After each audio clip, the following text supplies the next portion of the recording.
So, good evening, everyone, and a really warm welcome on this beautiful summer evening here at the Frick Collection and in the Stephen A. Schwarzman Auditorium. My name is Axel Ruger. I'm the Anna Maria and Stephen Callan Director of the Frick Collection, and it's really such an enormous pleasure to have you here.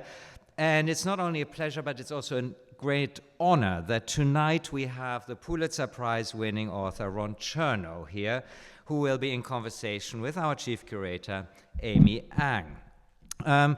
This is really in celebration of Ron's monumental biography of Mark Twain, all 1,033 pages of it, published in paperback this month. And Aimee and Ron, on this occasion, will sit down to discuss really the Gilded Age, Mark Twain's period, and of course also Henry Clay Frick's period, and the rivalries, ambitions, and cultural transformation that shaped America really at the turn of the century. And they will also share a word about Ron's forthcoming book on the painter James McNeill Whistler, of whom we, of course, have a number of works in the collection and is one of the most beloved artists here at the collection. So it's my pleasure to introduce our much-lauded guest tonight, Ron Chernow, the prize-winning author of 7 books and the recipient of the 2015 National Humanities Medal. His first book, The House of Morgan, won the National Book Award, and already here we find a connection with the Frick collection, as Henry Clay Frick bought a sizable number of works from J.P. Morgan's collection after the collector had died. The Washington Alive won the Pulitzer Prize for biography, and Alexander Hamilton, indeed the guy of the musical, won the George Washington Book Prize. And Ron has twice been finalist of the National Book Critics Circle Award and is one of the only 3 living biographers who have won the Gold Medal for Biography of the American Academy of Arts and Letters. And he has been a past president of PEN America and the recipient of no less than 9 honorary doctorates. And he will be in conversation with the Fricks, Peter Jay Sharp Chief Curator, Dr. Aimee Ng. Of course, Aimee is well known to most of you. She's a specialist in Italian Renaissance art and has organized numerous exhibitions on paintings, sculpture, and drawings of that period. But more recently, she has really expanded her expertise into other periods and artists with acclaimed exhibitions that many of you, I'm sure, will have seen on Barclay L. Hendricks, Vermeer, and most recently the celebrated Gainsborough, The Fashion of Portraiture. She has also been instrumental in the installation both of the collection of the Frick in its temporary home at Frick Madison, and then, of course, bringing it back and the installation here in the historic galleries of the renovated Frick. And maybe, of course, Aimee has been promoted to chief curator here at the museum last year, and the greatest regret she may have that she actually had to give up her previous job title, which connected her to another American literary grandee, John Updike, as she was the John Updike curator.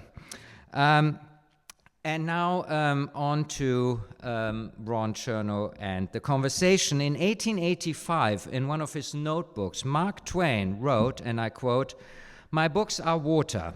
Those of the great geniuses are wine. But everybody drinks water." But given the praise and the prizes that Ron has received for his books, undoubtedly his books are wine. And speaking of wine, after the program, we hope you will join us upstairs for a reception where Ron will be signing copies of Mark Twain, which, of course, will be available for purchase. And with that, I would now like you to welcome tonight's speakers, Aimee Ng and Ron Chernow. Thank you very much.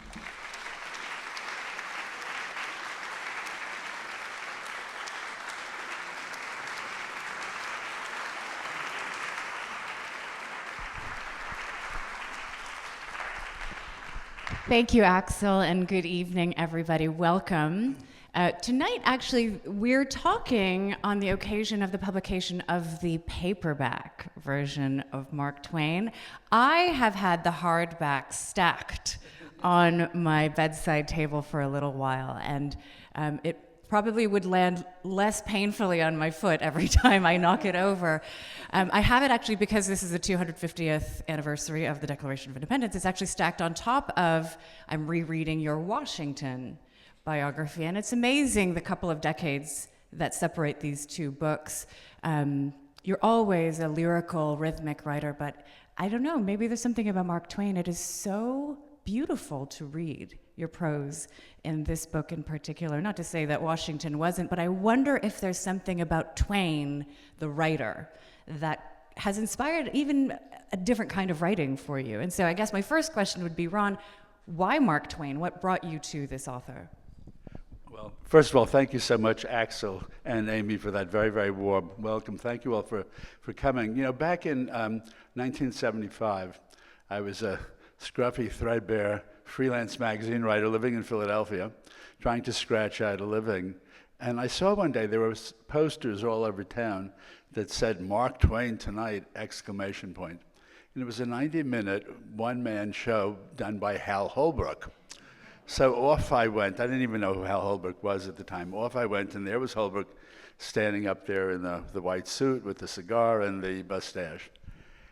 And he spouted one political witticism after another that had me roaring with laughter. He said, "There's no distinctly Native American criminal class except for Congress." And then he said, "Suppose you're an idiot, and suppose you're a congressman, but I repeat myself."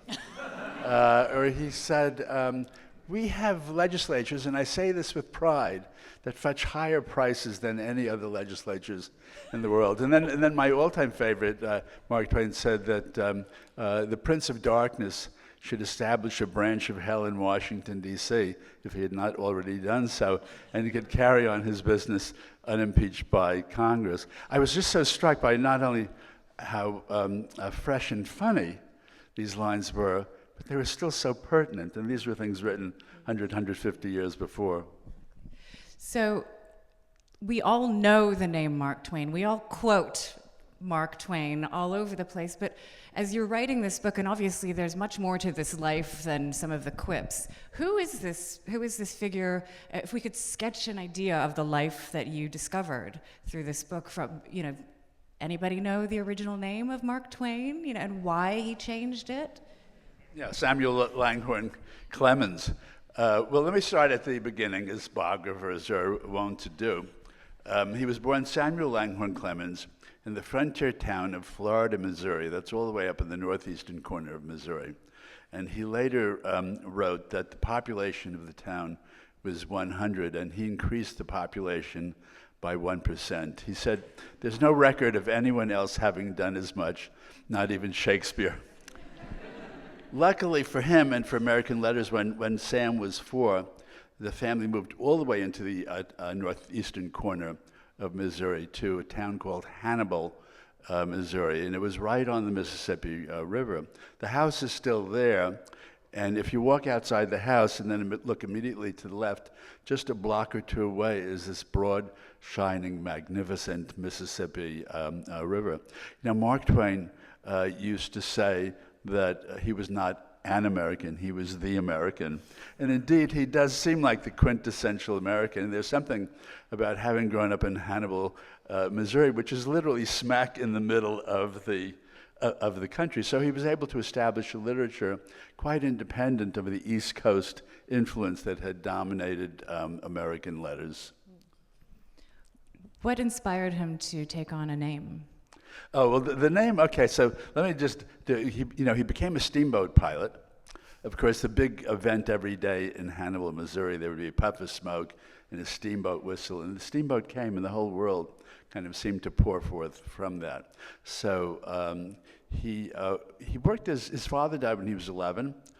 He worked as a printer's devil for his older brother's newspaper.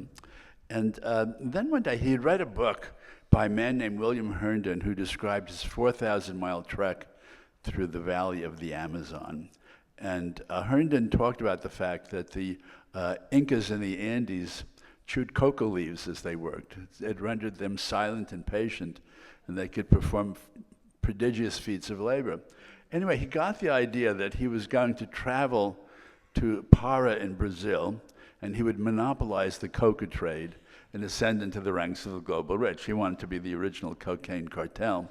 So he takes this boat down the Mississippi River, and he said that when he arrived at New Orleans, he discovered that not only was there no boat going to Para, Brazil, but would be none during that century. Well, luckily, he had met this young pilot, Horace Bixby, on the boat down. Bixby taught him, offered to teach him the steamboat trade for $500. Mark Twain was always very proud that he got his license in 2 years. And he said it was a darling existence. It was the happiest time of his life. Then what happens? The Civil War breaks out. Traffic, all commercial traffic is stopped on the Mississippi. So his life on the river ends. Luckily for him, his brother is appointed secretary of the Nevada Territory, and he takes young Sam as his private secretary. They spent 18 days in a stagecoach going out to Nevada. And when they got there, it was the site of the biggest silver mining bonanza of all time. And so Sam, who was always very interested in money, tries his hand at mining. He's dead broke. And then he gets an invitation to write for the local newspaper called the Territorial Enterprise. And he said that the first day on the job he was terrified because he had no experience as a journalist, and he had no idea how he was going to fill up his first column. And he said, then a desperado killed a man in a saloon, and joy returned once more. That became his first article. And all of the journalists out there at that time created these pen names. So he adopted the name Mark Twain, which in riverboat parlance means 2 fathoms or 12 feet. So on the river, the leadsman would drop an anchor over the side, and if it was 12 feet, he would turn around and shout up at the pilot, "Mark Twain," which meant that it was a safe, 12 feet of water. The name stuck, and it was kind of interesting, Aimee, as I was doing the book, the Mark Twain identity clung to him so tightly that friends would address letters to Dear Mark, and he would sign them Mark. Not his immediate family, always, with Sam or Samuel, but I found that interesting because I didn't know in writing the book whether I should keep referring to him as Clemens, which some biographers do, or whether I could call him Twain. But when I saw the extent to which he had disappeared into the pen name, I felt very comfortable calling him Twain throughout the book. And it helps us from being confused, I think, throughout the book. And I want to come back also to his marriage and this very interesting story with his wife. But just because you're talking about being on the Mississippi and traveling, this book also required some travel. And yeah. I just wanted to know about, Ron does extensive years-long research for these monumental books. And could you take us a little bit on the journey of what researching Mark Twain Yeah, Mark Twain really had a vagabond life. Again, he thought of himself as the quintessential American, and that's the way that we think of him. But actually, he spent 11 years outside of the country, more than any other American writer of the 19th century. Partly, we'll get into this, he went bankrupt, and in order to economize, lived with his family in London, Paris, Vienna, Berlin, Florence. He also, when he went bankrupt, he had to do a round-the-world tour. So even though we think of him as the quintessence of Middle America, he was really the most worldly and cosmopolitan writer of his time. So I had to go to these different places, and also, my God, he was a human word machine. His papers are at University of California at Berkeley. They have 12,000 letters written by Mark Twain and his immediate family. They have 19,000 letters written to them. We tend to think of, Tom Sawyer, Huck Finn, Life on the Mississippi. He actually published 24 books. Somewhere between 1,000 and 2,000 magazine articles, thousands of interviews, thousands of lectures. I'm the kind of biographer, I try to read everything. It was a challenge. Not every single thing, but I did read, certainly I read the 24 books, and his interests were so wide-ranging. Very few people know that he did a book on Mary Baker Eddy and Christian Science. He felt that she was a kind of empire builder in Charlottetown. It was a rather angry screed. He did a book arguing that it was Francis Bacon and not Shakespeare who wrote the plays attributed to Shakespeare. He also wrote, believe it or not, he wrote a novel about Joan of Arc called The Personal Recollections of Joan of Arc. And later in his career, Mark Twain said, that was my best novel, I'm sure of it. It's not read at all now, it's completely forgotten. I mean, earlier on, his favorite book had been Huck Finn, but then he fell in love not only with the Joan of Arc book, but with the figure of Joan of Arc. So it was a very busy 6 years working on this book. You've mentioned the bankruptcy as well as the revenue drumming up world tour, the lecture tour that he goes on. It reminds me of when the Spice Girls came back and did the thing. Could we just touch a little bit on somebody who clearly was very prolific and successful as a writer and yet had this trouble with money? Yeah, Mark Twain had this fatally alluring fantasy of being a tycoon. Now, it's interesting, he was a very, very contradictory man, really very schizophrenic, because on the one hand, he was a great critic of the Gilded Age, and I should mention, The Gilded Age was the title of his first novel, and it was this, portrait of all these kind of greedy, scheming congressmen and lobbyists and businessmen who were paying them off.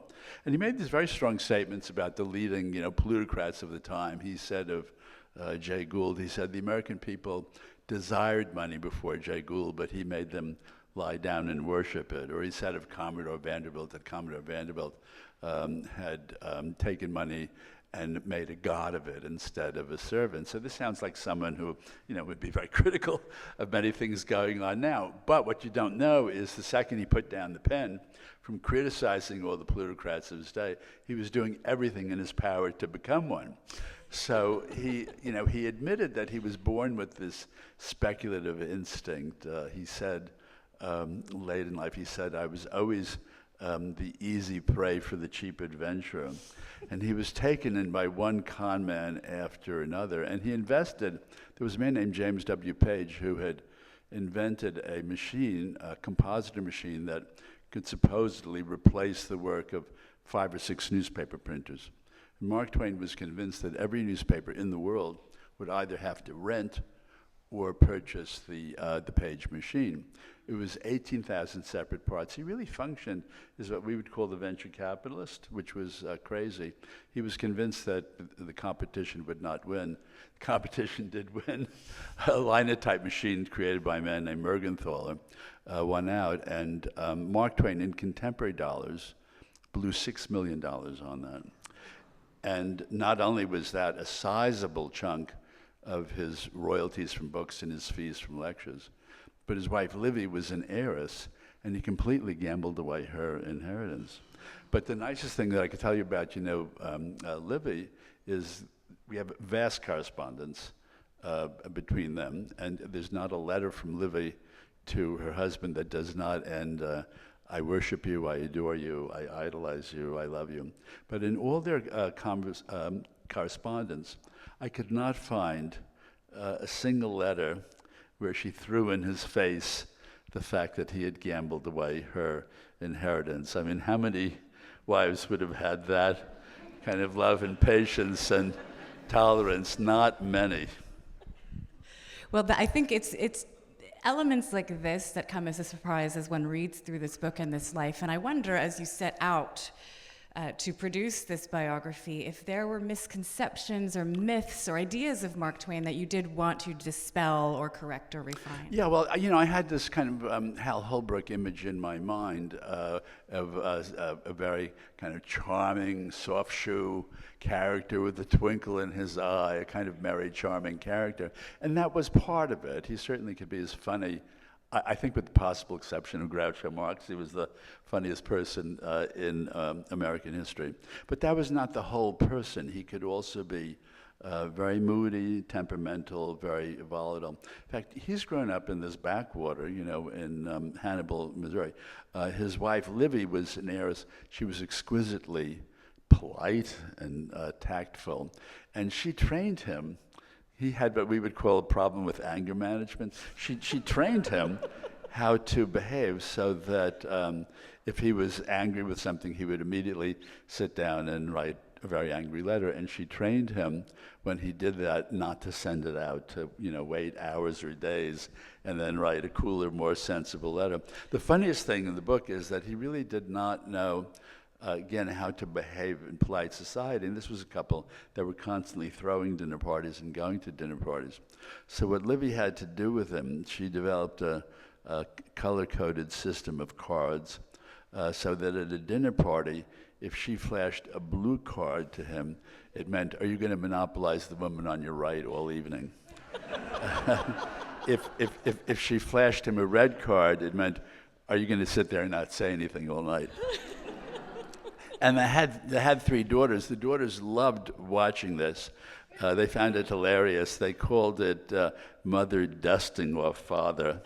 And Mark Twain once said of Livy, Livy started out by editing my books, and then she edited me. I mean, he was just very lucky. I mean, he was charming and brilliant and hilarious, but there was a kind of misfit quality about him. Also, what would happen at all these dinner parties is that he could be so sharp and so funny, and sometimes at the expense of someone at the table, that he didn't quite appreciate that he could hurt someone. And there are a lot of letters from Mark Twain the morning after the dinner party. The madam tells me I may have been a trifle sharp with you last night, and please know, that I meant so harm. So you could see that she's trained him to constantly apologize, but he unfortunately needed that.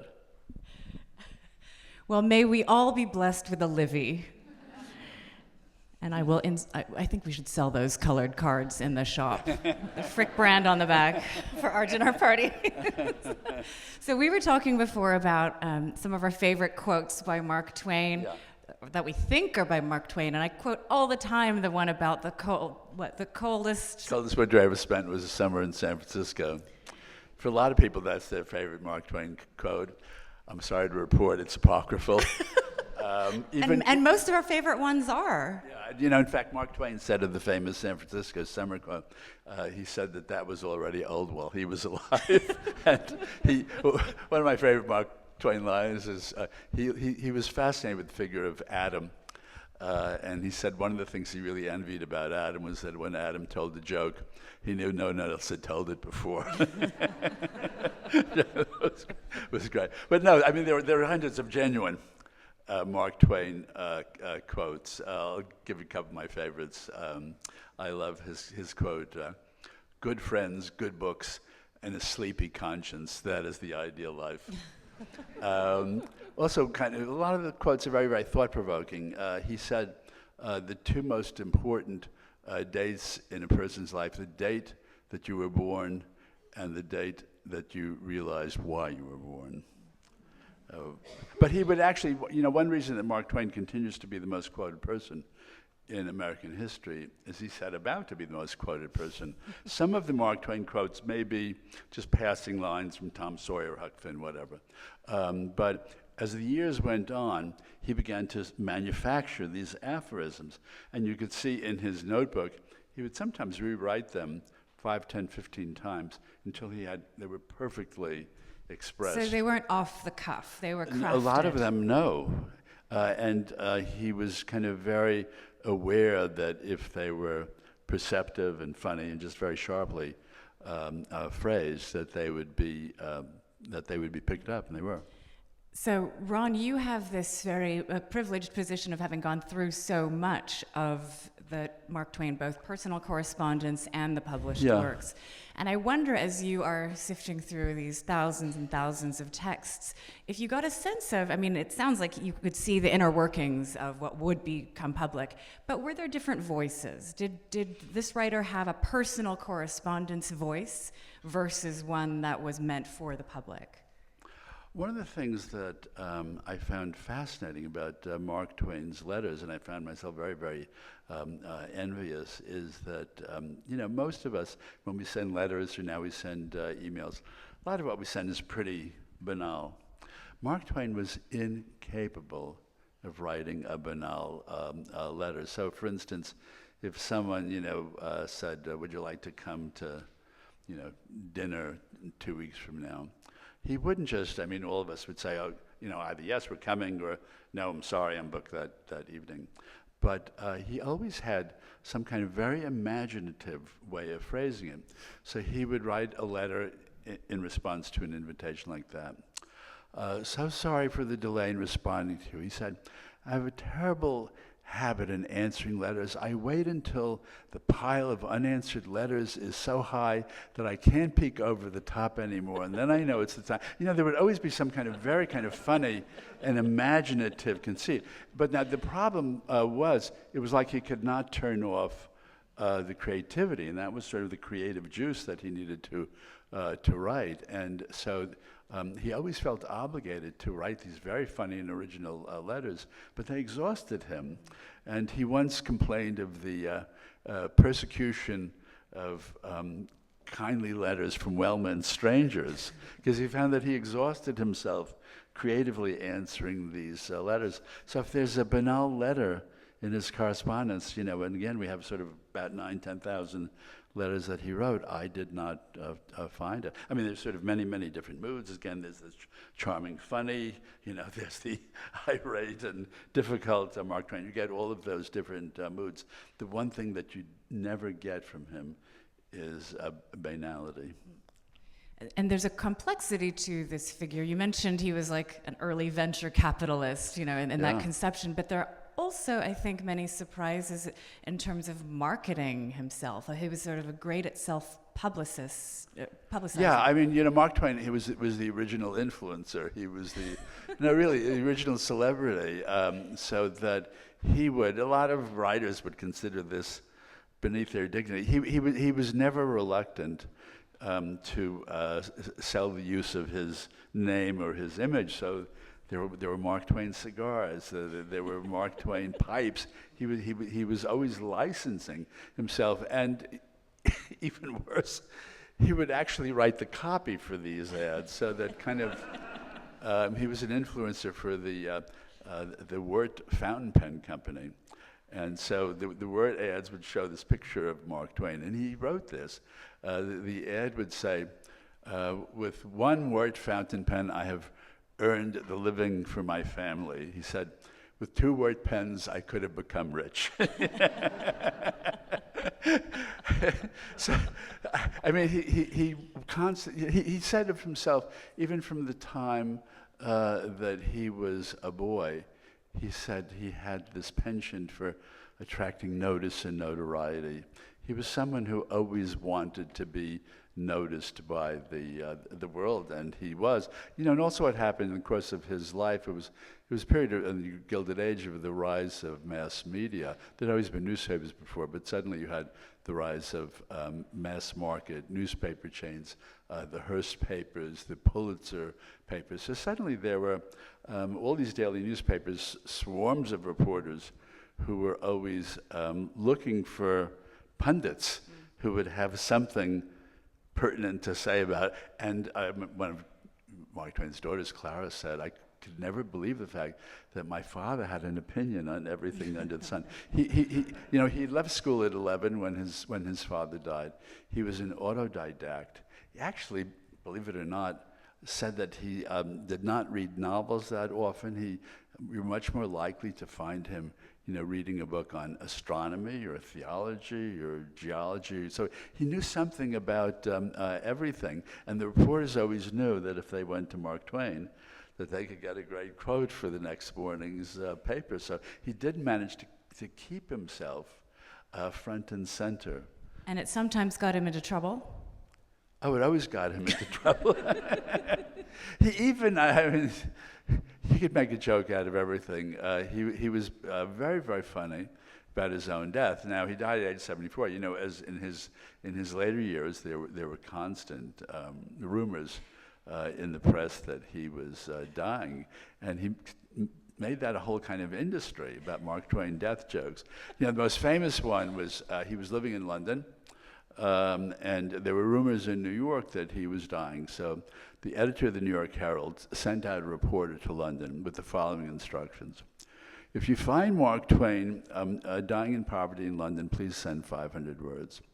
if you find that Mark Twain has died in poverty in London, please send 1,000 words. So suddenly there's a knock on Mark Twain's door in London one day, and there's this reporter from the New York Herald telling him about these rumors, that he's died. And Mark Twain says to him, the reports of my death have been greatly exaggerated. Now, that's has become one of his most famous lines, but it was far from alone. I mean, in later years, he gets a call from the Associated Press, rumors that he's dying, and he said there's no truth to it. He said, I would never think of doing such a thing at my age.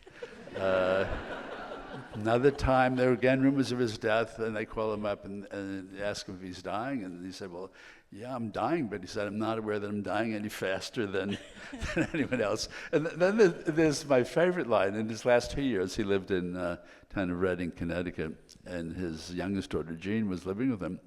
And Jean comes into his office one day and tells father that there's a woman in the living room who would like to see him. And Mark Twain says, oh, Jean, there's no way that I can go out and see her. I might die any minute, and that would be most embarrassing. He in the very end of his life, he was making jokes about his funeral. He would tell the reporters that he was planning his own funeral, and that he promised them that he planned to attend his own funeral. I mean, it just sort of went on and on. He could do these riffs on almost any topic.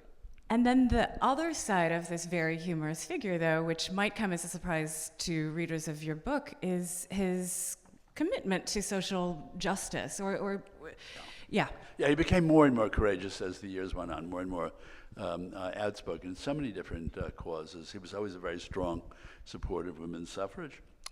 He was always outspoken against anti-Semitism. He said, the Jews are the most marvelous race the planet has produced. He was very, very outspoken about American imperialism. After the United States occupied the Philippines in the early 1900s, Mark Twain had thought we were going into the Philippines in order to promote a democratic nationalist independence movement there. Instead, we became this often brutal occupying power, and he got up at a speech in Manhattan at a dinner, and he said that the soldiers were marching with disgraced muskets under a polluted flag. Well, the audience gasped that he would say that out loud. As we all know, in the middle of a war, it's very, very difficult, to come out and say those sorts of things. And he got an enormous amount of criticism for that. But he was really very, very brave and gutsy on many different issues. And an abolitionist, of course. Yeah, and now, the one thing that he was quiet on early in his career, he, of course, had very, very strong feelings in terms of race relations. He was always worried early in his career that if he was too vocal in support of abolition and civil rights, that it would alienate his white Southern readers.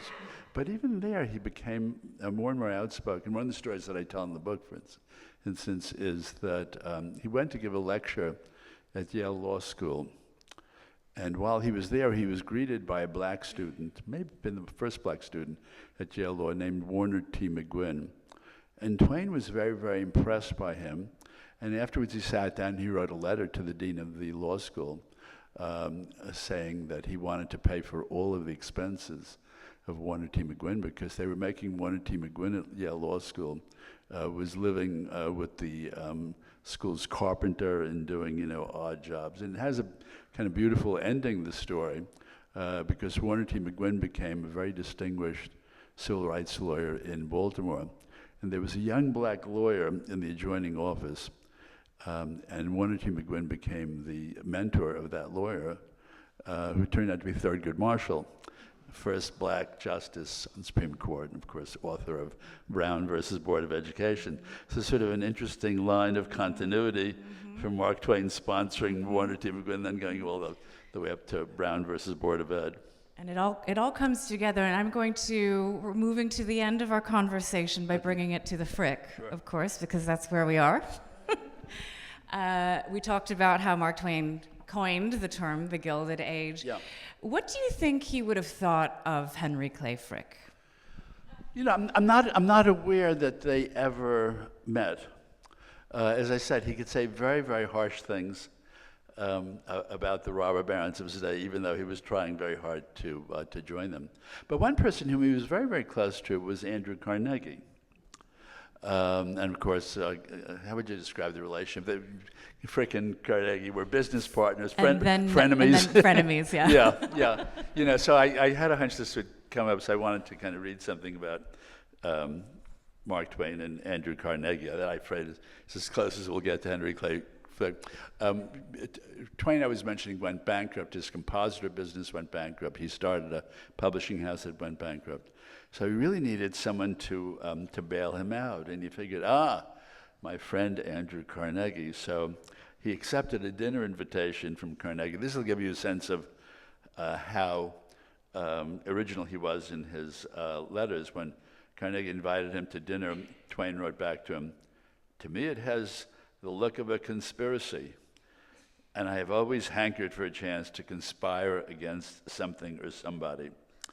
He then goes to the dinner with Carnegie, and then when the right moment presents itself, he tells Carnegie that he should invest in Twain's typesetting business or his publishing business, and he says to Mark Twain, he says to Carnegie, he said, "You shouldn't put all your eggs in one basket." And Carnegie says to him, "That's a mistake. The best thing in life is to put all of your eggs in one basket and watch that basket." That became one of Carnegie's most famous lines. But then afterwards, so he didn't get any money, but he did send a very charming thank you note the next day to Carnegie. He wrote to him, "Notwithstanding all that conspiring last night, I slept the dreamless sleep of the average assassin the night before he is hanged. There's no soporific like crime." I don't know. I mean, this was just sort of pouring out of him all of the time. I mean, it was kind of, you know, being a writer, it was sort of very tough on my ego to kind of be reading this stuff. Well, as I said, it reflects, though, in your prose in this book. You really have this quick pace and wit all the way throughout. Well, I think what happens is, you know, biography kind of will pick up some of the flavor of the character. And just to have lived for 6 years in the language and the wit of Mark Twain, there's something that does rub off, and if it's a little livelier and a little funnier than my other books, well, good.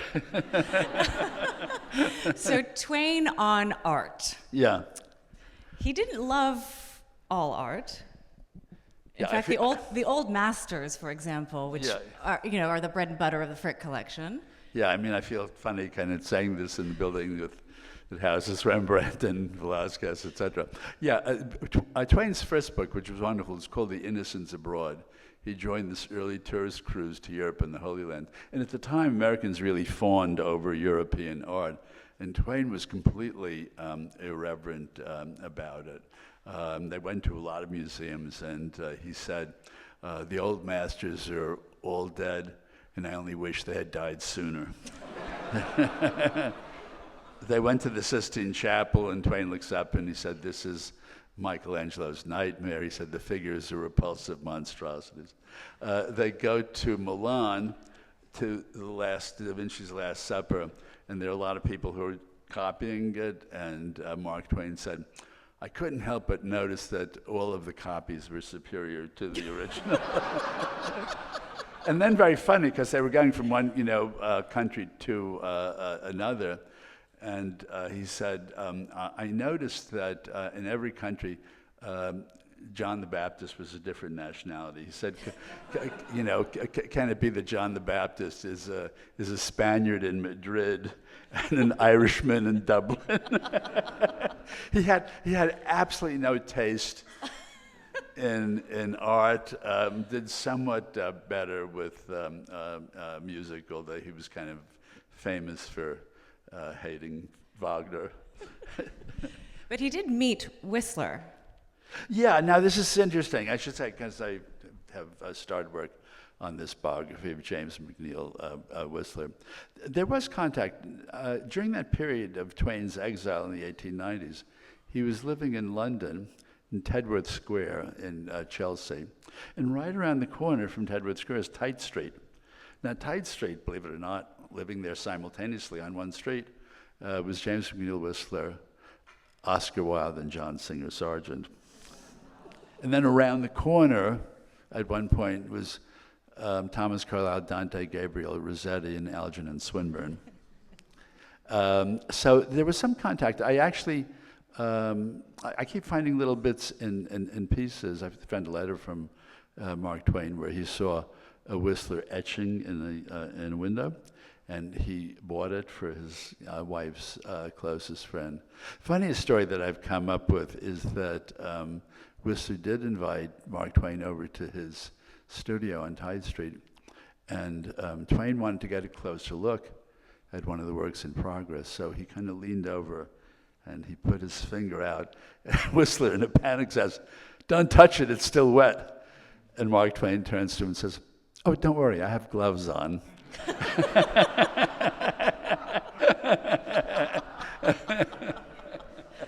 Well, we look forward very much to reading Whistler in a few years, but I wanted to end on a slightly more personal question, which has to do with Ron Chernow and art. Yeah. Now, you have a secret vice, which is art collecting. Yeah. What is in your apartment? Yeah, Amy, I should say, has seen the secret vice at this point. Yeah, I started out collecting. You know, I never used that term collecting at first because I just had friends who were artists and I was buying out of their studio. Probably about 20, 25 years ago, I started, buying art more systematically. And my first love actually was German Expressionism in Vienna Secession. And then I started buying surrealists. Actually, I have a lot of American figurative art. The earliest work that I have in my quote-unquote collection is a Whistler etching called Weary from 1863 of his muse and manager, Joanna Heffernan. It looks, frankly, like she just had an orgasm. She's kind of reclining in this chair with her hair spread out behind her. But it's mostly American figurative tradition. I also have been collecting African American art. As you know, I've been collecting a lot of 20th century art pottery and glass. So it's very, very eclectic. People who come over to see it, many people say to me that it looks like a biographer's collection, that you see a lot of different faces. On the walls I have an Alex Katz portrait, an Alice Neal portrait, a Lucian Freud portrait, et cetera, et cetera.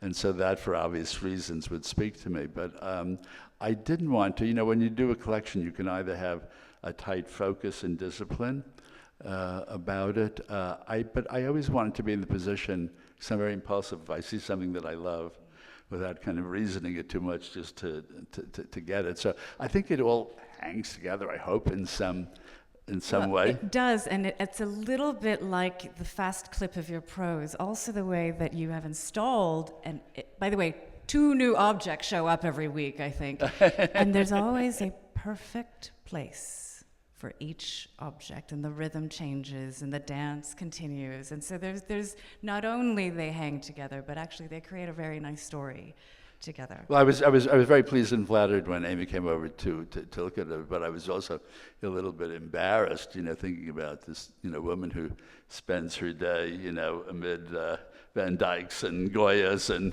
Rembrandts. I have the best job in the art world. What can I say? But I do think, it's kind of a very, very poor man's Frick's collection, but I did have this idea of a home museum in that wherever people looked, they would see something that was surprising and, I hope, beautiful at the same time. But I've often thought of Frick because, I had started out with my budget was very modest. I started out by collecting vintage posters. I graduated to prints. Then I sort of moved up to watercolors and drawings, et cetera, et cetera. But even, the humblest print gives me such a feeling of excitement when it comes into the apartment, and then I find the right place on it for the wall. But I have often tried to project myself into the emotions and mind of Henry Clay Frick, of treasures, must have been absolutely intoxicating to, suddenly have a Rembrandt self-portrait arrive at the door, and particularly, you and Axel have this experience just to be alone in the same room with these works that never lose their power. So, in fact, I should say, in terms of why I decided to do Whistler, if I try to reconstruct this in my imagination, it's because of the room with the four Whistlers, the four tall, black on black portraits that I always found elegant and glamorous, but also mysterious and haunting. And we're just so lucky. In New York, we were talking about this, backstage. A lot of Whistler paintings don't travel. We're so lucky in New York to have access to that Oval Room, which also has a Gilbert Stuart. That's right, George Washington right at the middle. At the same time, as far as I'm aware, the only Gilbert Stuart of Washington who's not wearing a black coat, which makes it of special importance. Yeah, so the Frick in all sorts of ways has had a very kind of special place in my life. Well, the Frick feels very special to have you in its life. We look forward to the Whistler book. And for now, upstairs, we will look forward to you exercising that writing hand by signing upstairs. We welcome all of you upstairs to the Garden Court for the signing and the reception in the reception hall. Thank you so very much for coming tonight. Thank you. Thank you.